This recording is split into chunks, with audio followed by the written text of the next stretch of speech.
আমার আগের ভিডিওতে আমি কথা বলছিলাম প্রাচীন গ্রিসের গণতন্ত্র নিয়ে। সেখানে আমি বলেছি গণতন্ত্রের বা পশ্চিমা গণতন্ত্রের ধারণার শুরু হয়েছিল গ্রিসের এইথেন্সে। তখন আমি বলেছিলাম যে সেই সময় গণতান্ত্রিক চর্চায় শুধুমাত্র পুরুষরা অংশগ্রহণ করতে পারত। মহিলাদের সেখানে কোনো অংশগ্রহণ ছিল না। বা সেখানে তখন যারা বিদেশী ছিল বা যখন বা অন্যান্য দাস-দাসী তারাও সেখানে তাদের গণতান্ত্রিক চর্চা ছিল না।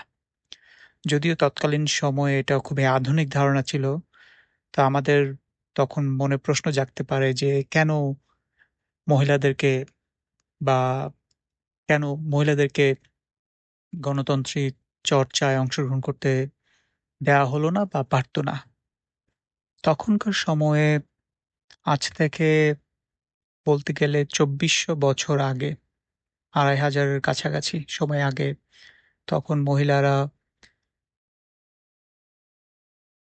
তখন মহিলারা যে শুধু ভোটে অংশগ্রহণ করতে পারত না, শুধু তাই না। তারা এর থেকে তারা জমির মালিকানা বা কোনো রাজনৈতিক ক্ষেত্রে তারা কোনো অবদান রাখতে পারত না। মেয়েরা তখন বিয়ের আগ পর্যন্ত ছিল বাবা বা পরিবারে যারা পুরুষ অভিভাবক তাদের অভিভাবকত্বের মাঝে। এরপরে যখন তাদের বিয়ে হয়ে যেত সাধারণত ১৪-১৫ বছর বয়সে, এরপরে তারা হচ্ছে স্বামীর অভিভাবকত্বের মধ্যে চলে যেত। সো এমন অবস্থায় প্লেটো, যাকে আমরা সক্রেটিসের যে স্টুডেন্ট, তো উনি তখন এই অবস্থার মধ্যে এক ধরনের আইডিয়াল বা পারফেক্ট রিপাবলিক বা একটি রাষ্ট্র কিভাবে গড়ে তোলা যায় সেই ধারণা দিচ্ছিলেন। প্লেটো তখন সমাজের যারা নিয়ন্ত্রণ করছে বা সমাজকে যারা পথ দেখিয়ে নিয়ে যাবে তাদেরকে উনি বলতেন গার্ডিয়ানস বা অভিভাবক। তারা হচ্ছে সমাজের উঁচু পর্যায়ের লোকজন। তাদেরকে বলা হতো সমাজের এলিট ক্লাস এবং তারা সমাজের বিভিন্ন জটিল বিষয়ে নিয়ে কাজ করত। এর মধ্যে ছিল ওয়ারিয়র, যারা যুদ্ধে অংশগ্রহণ করত, কেউ রাজনৈতিক বিষয়াদি পরিচালনা করত, আর ছিল হচ্ছে ফিলোসোফার। তো প্লেটো তখন প্রস্তাব করে যে মহিলাদেরকে এই গার্ডিয়ান সোসাইটির মধ্যে পার্টিসিপেট করানো যায় কিনা। তো এই প্রস্তাবটাই তখন এথেন্সের লোকদের মাঝে ভীষণ ধাক্কা খায় যে কি বলছে প্লেটো এসব, সে এরকম গার্ডিয়ান সোসাইটির মধ্যে মহিলারা কিভাবে পার্টিসিপেট করতে পারে। প্লেটোর এই প্রস্তাবটা যতটুকু আশ্চর্যজনক মনে হতে পারে, বিষয়টা ওই সময়কার সামাজিক প্রেক্ষাপটে এতটা আশ্চর্যজনক নয়। কারণ তখন অনেকে মনে করে যে মহিলারা শুধু ঘর গৃহস্থালি, সন্তান দেখাশোনা, সন্তান জন্মদান এইসব কাজই করত।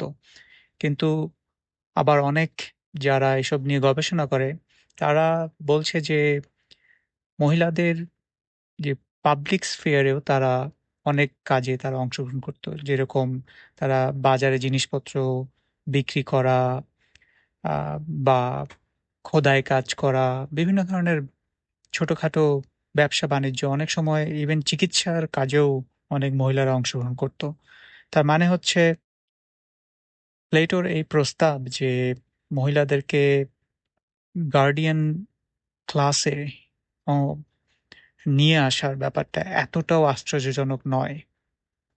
কিন্তু প্লেটোর রাজনৈতিক ব্যাপারে মহিলাদের অংশগ্রহণ এই ব্যাপারটা নিশ্চয়ই অনেকে মনে করেন যে এটা একটা বিপ্লবী চিন্তাভাবনা এথেন্সের তখনকার সামাজিক প্রেক্ষাপটে। এখানে মজার একটা বিষয় হচ্ছে যে প্লেটো মানুষের দৃষ্টিভঙ্গিটা কিছুটা পরিবর্তন করতে চেয়েছেন। প্লেটো কখনো পুরুষ বা মহিলাকে তার এই লিঙ্গের মাধ্যমে আইডেন্টিফাই করতে চান নাই। তিনি তিনি মানুষকে দেখতে চেয়েছেন তার আত্মার মাধ্যমে। তারা বলছে সোউল এর মাধ্যমে। তো উনি বলছে যে এই যে লিঙ্গের যে পরিবর্তনটা এটা শুধুমাত্র মানুষের শরীরের মধ্যে, রাইট? আমরা যখন ছেলে একজন এবং একজন মেয়ে তার যখন শারীরিক গঠন এবং তাদের বিভিন্ন কর্ম করার যে আহ, ভিন্নতার কারণে আমরা বলি যে ছেলে আর মেয়ে, কিন্তু উনি বলছে যে একজন মানুষকে আইডেন্টিফাই করার ওয়ে হচ্ছে তার আত্মার মাধ্যমে, তার চিন্তার দ্বারা। তো তার ব্রেইনের মধ্যে কি আছে, সে কতটুকু চিন্তা করতে পারে, সে কতটুকু আহ, কতটুকু চিন্তা করার ক্ষমতা তার আছে, সেই বিচারে মানুষকে বিচার করা। তো সেই ক্ষেত্রে অনেক ছেলে আর মেয়ে সেক্ষেত্রে অনেক জায়গাতেই একই রকমই হতে পারে, সমান সমান হতে পারে। এটা ছিল প্লেটোর চিন্তা ভাবনা। সেই ক্ষেত্রে প্লেটো যে আইডিয়াল সমাজ, একটা একটা বেস্ট সমাজের যে চিন্তা করতেছেন, সেই সেই সমাজে গার্ডিয়ান সোসাইটিতে উনি ছেলে মেয়ে উভয়ের অংশগ্রহণে উনি আহ, কোনো সমস্যা দেখতে পাচ্ছেন না। তবে এও সত্য যে প্লেটো ছেলে এবং মেয়ের যে যে শরীরের যে পার্থক্য এটিকে উনি স্বীকার করেছেন, এবং যোগ্যতার যে পার্থক্য এটিও স্বীকার করেছেন। কিন্তু ওনার কথা অনুযায়ী যোগ্যতা আসে হচ্ছে গিয়ে প্রপার, ঠিক মতো তার তার প্রশিক্ষণ হয়েছে কিনা। তো মেয়ে যদি ঠিকমতো প্রশিক্ষিত না হয় কোনো কাজের জন্যে, তাহলে সেই তার সাথে একজন প্রশিক্ষিত পুরুষের তুলনা করাটাও ঠিক না। এটা হচ্ছে প্লেটোর মতামত।